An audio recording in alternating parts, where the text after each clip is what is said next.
teman-teman, ketemu lagi sama aku Ayu di channel IDC. Dan kali ini aku ditemenin sama Mas Feb di sini, teman Hai. diskusi aku. Nah, hari ini teman-teman IDC nge-challenge kita nih Mas buat main games. Tapi Ya, sebelum itu, aku mau nanya dulu nih Mas Feb. Jadi kita 76 hari lagi itu menuju Hari Valentine. Tapi Valentine-nya beda karena dirayakan sama seluruh masyarakat Indonesia nih. oke. Itu ada pesta demokrasi. Ya, Nah, Mas Feb sendiri udah ada kepikiran belum akan memilih siapa di Hari Valentine dan juga pesta demokrasi nanti? Apa gimana? eh, sepertinya belum. Kayaknya kita harus membuat pertimbangan-pertimbangan lebih lanjut terhadap capres-capres yang ada, termasuk juga calon legislatif. Karena waktu kampanye yang sangat singkat ini harus kita dimanfaatkan oleh semua warga Indonesia untuk menilai, menimbang siapa yang harus dipilih. Tapi kalau saya secara personal belum menempatkan pilihan pada satu orang pun, baik calon legislatif maupun calon presiden, karena rahasia juga kan. Nanti di Valentine-nya nanti kita lihatlah siapa yang bakal kita pilih masing-masing. Konsep pemilu seperti itu kan, rahasia gitu. Berjurdil lah ya. Itu istilah orde baru. Oh ya, oke, nggak boleh dipakai lagi ya. Oke teman-teman, nah gitu. Sama kayak Mas Feb, aku juga belum ada pilihan sebenarnya. Tapi ya udahlah, kita lihat ya nanti Valentine dan juga yang sekaligus juga ada pesta demokrasi, kayak gimana perhelatannya. Oke, teman-teman, dan dari tim IDC udah challenge aku dan Mas Feb untuk main games. Sini gamesnya masih sama kayak kemarin, Mas. Ada mitos dan fakta. Dan berkaitan sama demokrasi. Karena kita nanti mau menghadapi pesta demokrasi ini. Oke, mungkin langsung lanjut aja. Oke. Mitos dan fakta. Iya, masih sama Mas kayak kemarin. Statement yang pertama nih, ada masyarakat bebas berpendapat.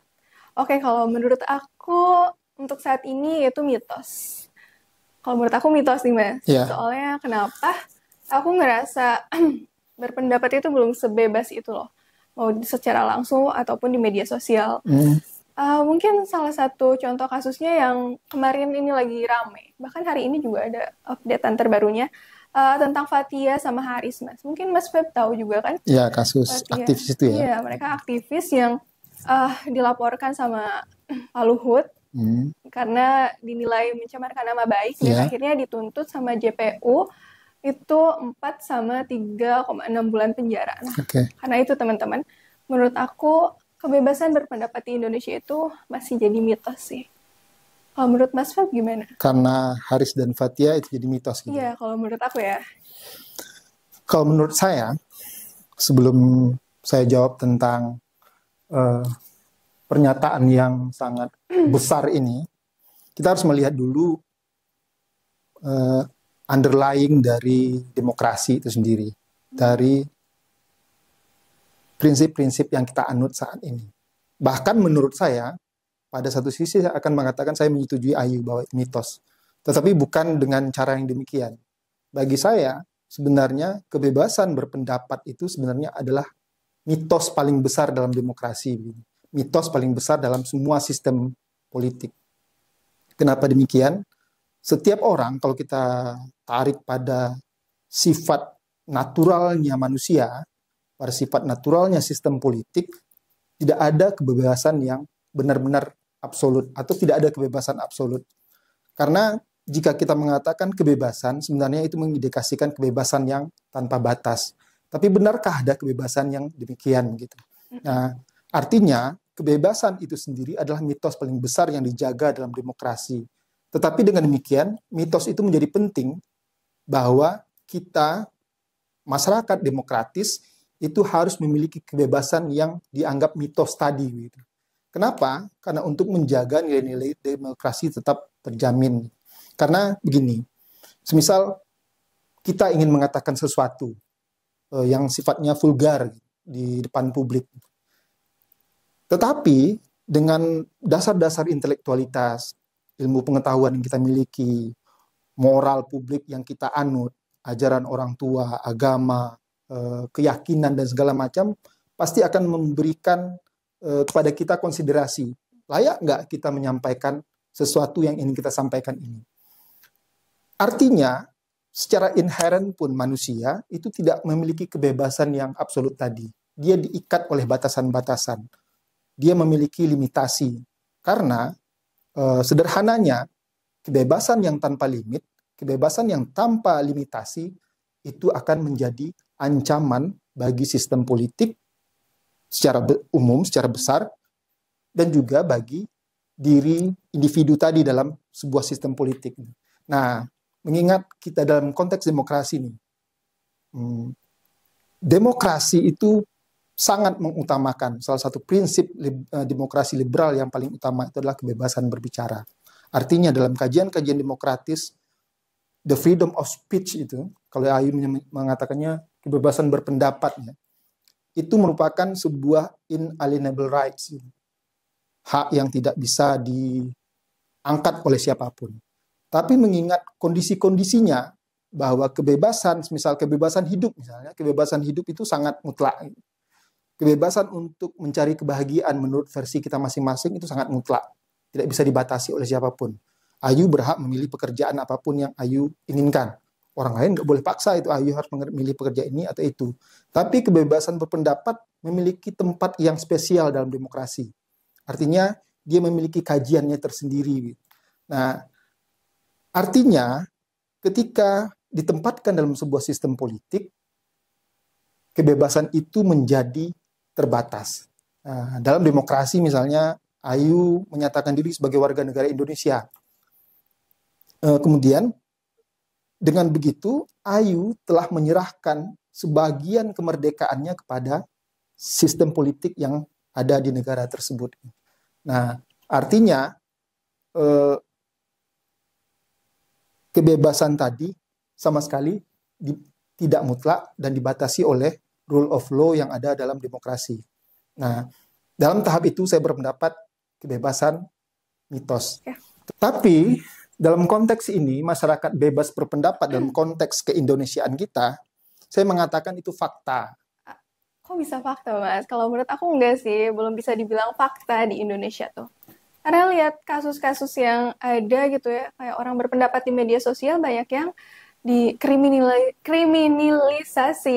kriminalisasi, Mas. Nah, menurut aku makanya itu belum fakta sih. Apalagi kemarin salah satu capres ada yang bilang, Pak Anies, katanya di kita tuh belum bisa dikatakan bebas berpendapat kalau masyarakatnya masih mention Indonesia itu pakai kata Wakanda atau Konoha mungkin ya.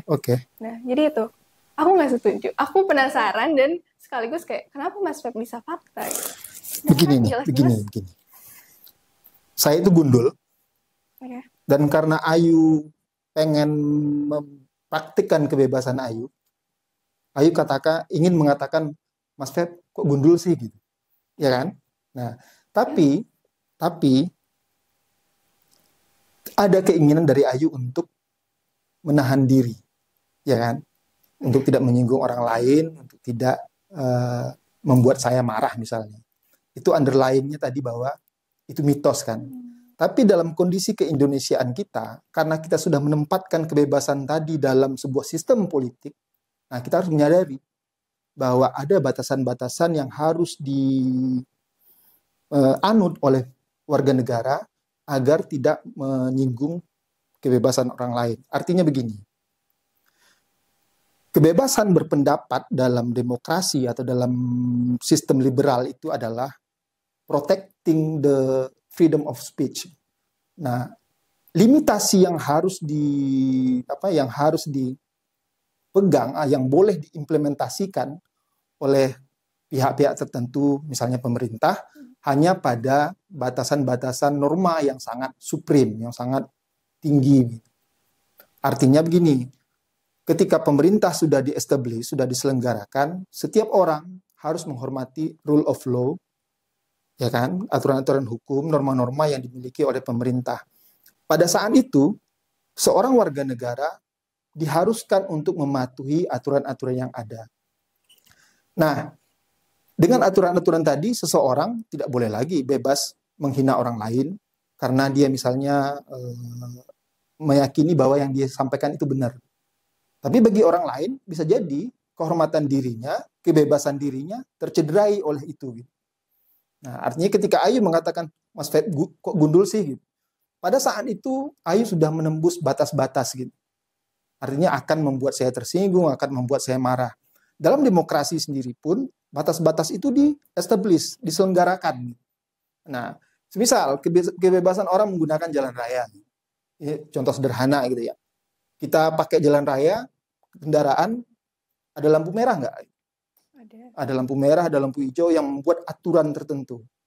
Padahal secara normatif, secara ideal, kita itu bebas loh memakai jalan raya. Tapi dibuat batasan-batasan tertentu. Artinya, negara demokrasi membuat batasan-batasan.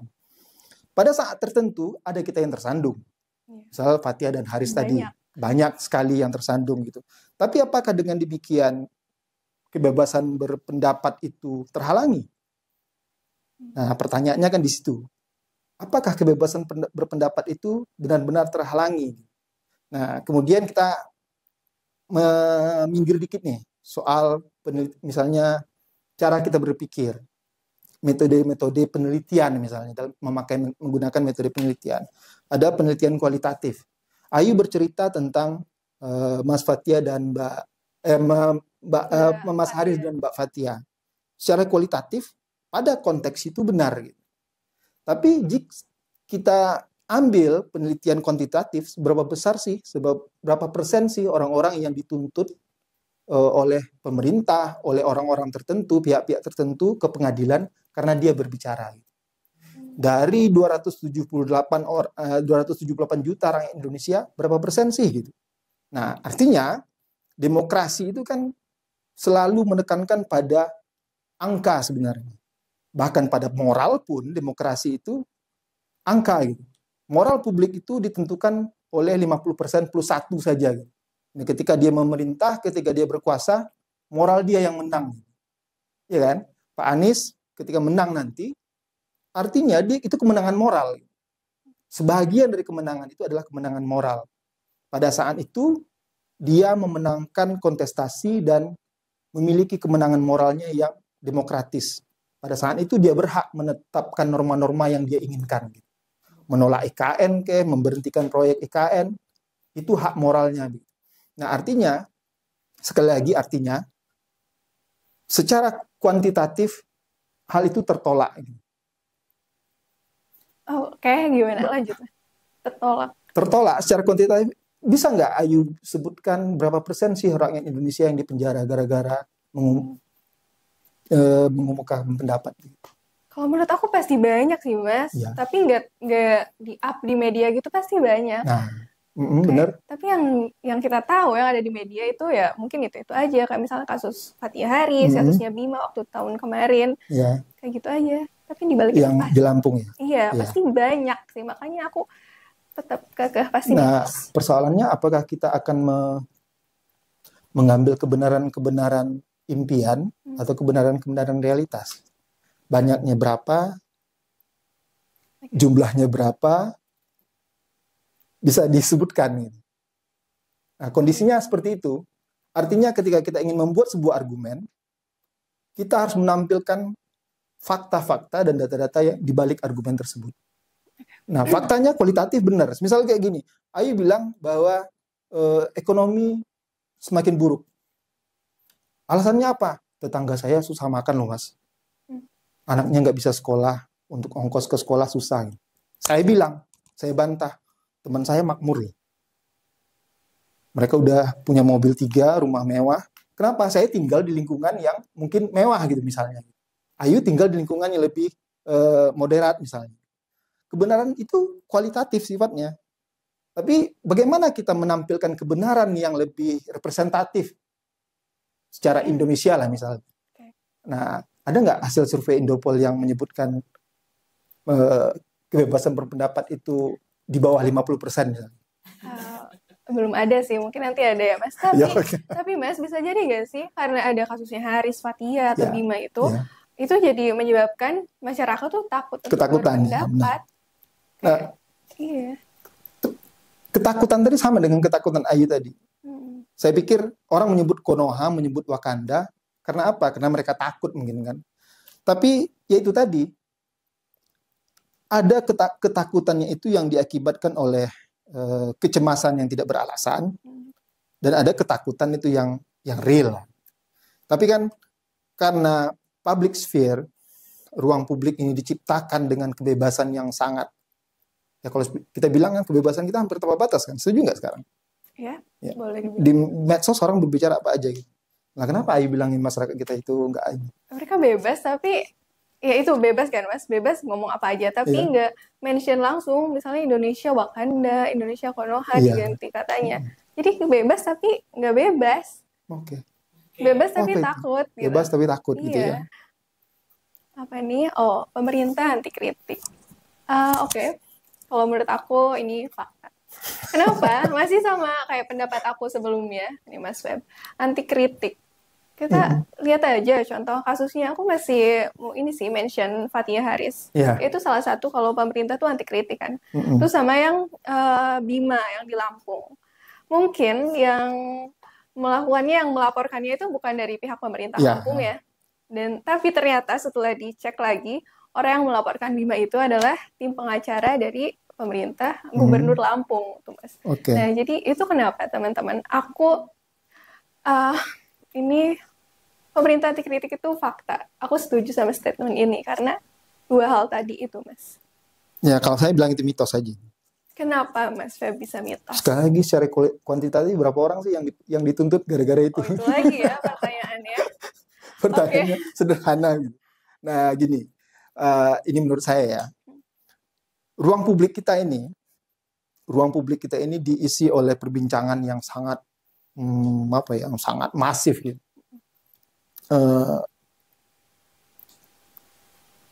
Kondisinya sekarang, salah satu yang dikhawatirkan oleh banyak ilmuwan-ilmuwan, terutama di kalangan kritis itu, salah satunya adalah political personalization. Gitu. Ada sebuah fenomena yang disebut dengan subpolitics. Artinya orang-orang mencoba untuk menarik diri dari sistem yang ada. Dan semuanya menjadikan dirinya itu sebagai entitas politik tersendiri. Oke? Kita punya pemerintah, kita punya lembaga-lembaga, instansi politik yang dipilih secara demokratis, tetapi makin belakang, modernisasi itu menyebabkan manusia itu nggak puas dengan kondisi yang ada. Nah, politik yang ada, yang saat ini kita lihat, public sphere, ruang publik yang kita lihat ini adalah akibat dari personalisasi politik. Semuanya sudah dipersonalisasi. Reasoning atau prinsip-prinsip ilmiah dari politik itu tidak digunakan lagi. Kenapa? Yang mereka pakai adalah prinsipnya masing-masing. Ketika mereka melihat sebuah fenomena, reasoning yang dipakai, alasan-alasan yang dipakai, argumen-argumen yang dipakai itu bukan argumen ilmiah, bukan argumen para ilmuwan, bukan argumen dari universitas, bukan argumen dari siapapun yang memiliki otoritas, tapi argumennya pribadi. Itu yang disebut dengan personalisasi politik. Gitu. Ya. Artinya, pemerintah anti kritik itu bisa saja diakibatkan oleh pola pikir kita yang demikian. Gitu. Statement ini tertanam di sini karena kita menganggap pemerintah itu nggak sesuai dengan kehendak pribadi kita. Personalisasi politik seperti itu. Ada subpolitik, ada sebuah subsistem baru dalam politik kita, bukan Indonesia aja sih. Itu fenomena dunia. Gitu. Artinya warga negara tidak mau terikat lagi dengan norma-norma yang ada, tidak mau terikat lagi dengan prinsip-prinsip yang baku. Karena apa? Karena mereka menganggap mereka memiliki kemerdekaan untuk berpikir, untuk mengungkapkan pendapat, walaupun itu tidak berlandaskan teori-teori ilmiah misalnya, prinsip-prinsip dasar keilmuan. Jadi benar, saya setuju sebenarnya dengan dua statement tadi bahwa pemerintah anti kritik, bahwa kebebasan berpendapat sedang terancam misalnya. Karena apa? Karena kekhawatiran kita. Kita ini sudah terbiasa dengan kemerdekaan. Kita terbiasa dengan ruang-ruang yang bebas. Keinginan kita untuk mengekspresikan diri, mengaktualisasikan diri itu sangat besar. Artinya ketika ada ancaman yang akan mengekang kehendak bebas kita tadi, itu akan membuat diri kita merasa diserang. Nah, apakah pemerintah melakukan serangan-serangan langsung terhadap kebebasan kita? Sampai saat ini saya tidak melihatnya demikian. Jadi Itu menurut aku ya, adanya UU ITE ini bikin masyarakat itu saling mudah melaporkan satu sama lain.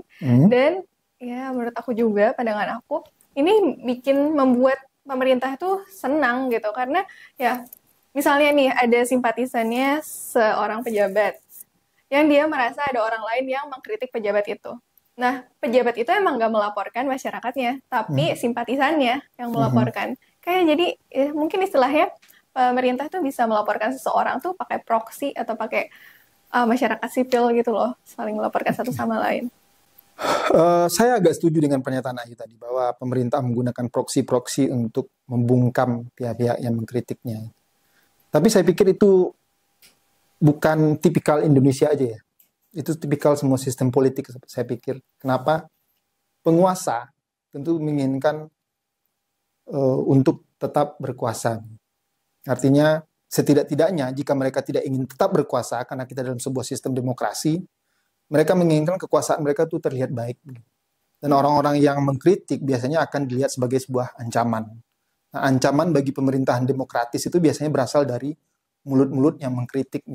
Nah, penggunaan proksi-proksi seperti ini lazim digunakan oleh semua penguasa politik, baik dalam sistem demokrasi maupun dalam sistem yang lebih tertutup, misal kediktatoran atau otoritarian. Gitu. Tapi apakah gejala ini harus kita khawatirkan? Pada satu sisi kita dihukum oleh tools-tools yang ada dalam demokrasi itu sendiri. Institusi-institusi politik atau institusi negara yang diciptakan dalam sebuah sistem demokrasi. Misalnya hukum. Gitu.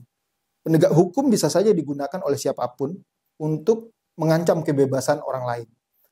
Tapi kan yang bermasalah mungkin yang ingin Ayu insinuasikan adalah misalnya undang-undang ITE tadi, undang-undang tersebut sengaja dirancang untuk membungkam kebebasan rakyat banyak. Iya kan? Apakah itu nyata? Sekali lagi mungkin kita harus melihat apakah secara kuantitatif, secara statistikal itu bisa kita buktikan bahwa itu digunakan untuk membungkam, mungkin kita akan kesulitan. Karena angka-angkanya itu mungkin ya agak kemungkinan besar tidak ada, atau kemungkinan lembaga statistik yang dimiliki pemerintah atau BPS misalnya tidak akan mengungkapkan data secara gamblang seperti apa. Tapi secara kualitatif itu mungkin bisa kita lihat sebagai sebuah gejala politik yang alamiah. Apakah kita sangat khawatir dengan hal itu? Ya susah juga, karena mereka menggunakan instrumen hukum. Nah, instrumen hukum ini bisa menjadi pedang bermata dua bagi pemerintah maupun bagi rakyatnya gitu. Apakah sengaja itu dirancang untuk membungkam atau tidak? Sekali lagi saya tidak ingin berspekulasi di area itu. Tapi kebebasan berpendapat adalah mahkota dari demokrasi. Pada tahap itu saya sangat setuju sekali.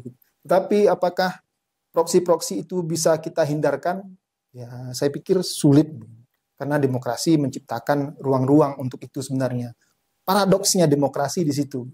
Bahwa demokrasi akan menciptakan kekacauan-kekacauannya dan pada ujung-ujungnya nanti akan mengalami pembusukan sendiri.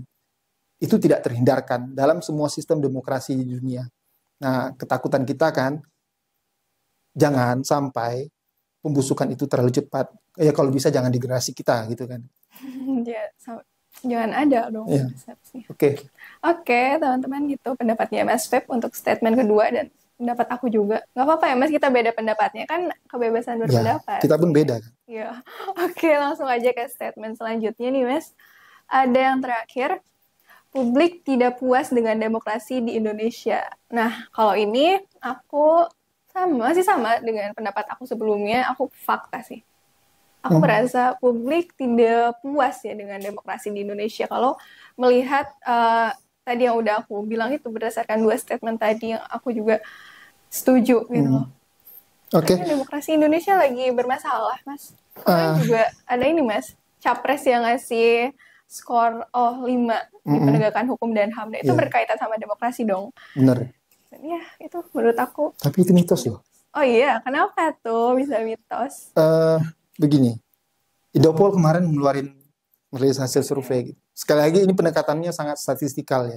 banyak orang yang akan tidak setuju bahwa fenomena-fenomena seperti ini tidak bisa ditafsirkan atau tidak bisa diukur dengan angka-angka yang sangat ajak gitu.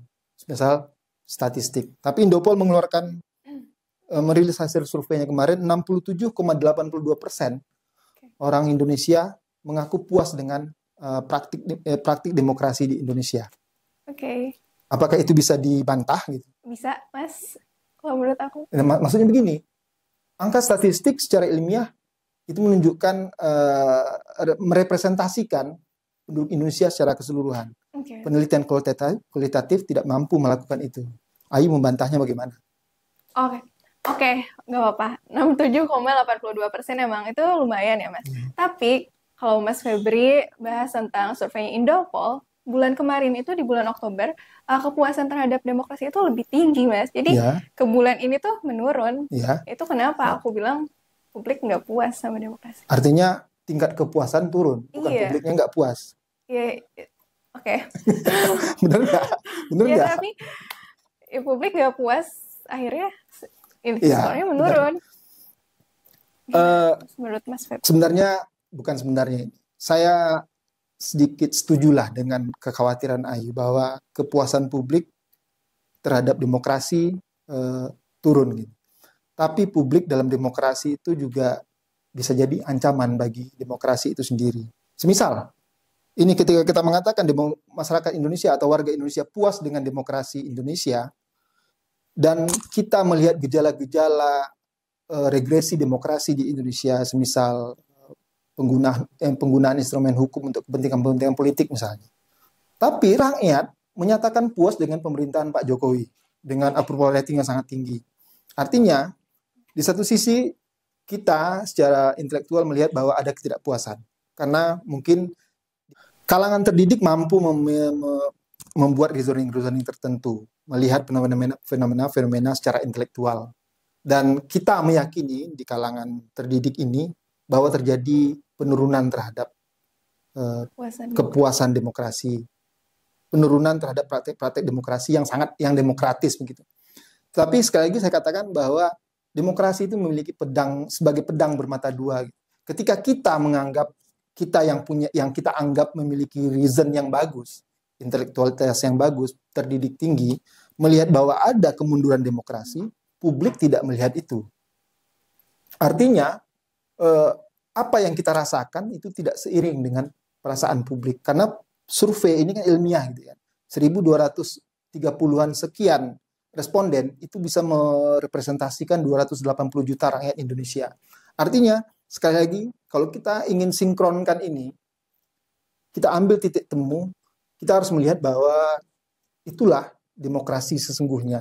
Bahkan perbedaan pendapat seperti ini pun antara orang-orang kualitatif dengan orang kuantitatif pun disediakan oleh demokrasi.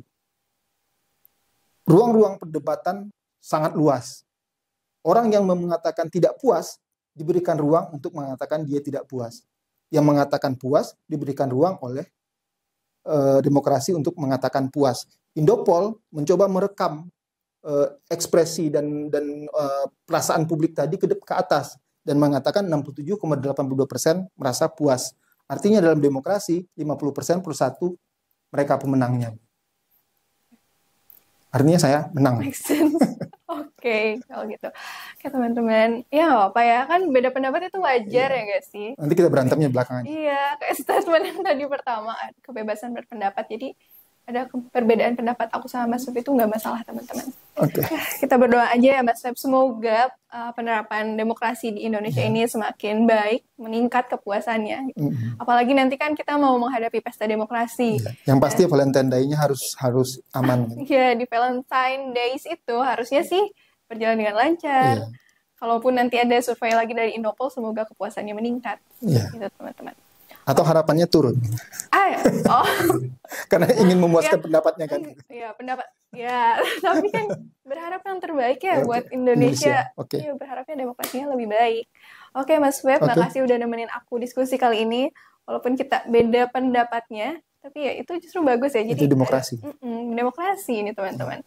Oke, teman-teman, sekian aku dan Mas Feb pamit undur diri. Makasih sebelumnya. Jangan lupa like dan juga subscribe. Terima kasih.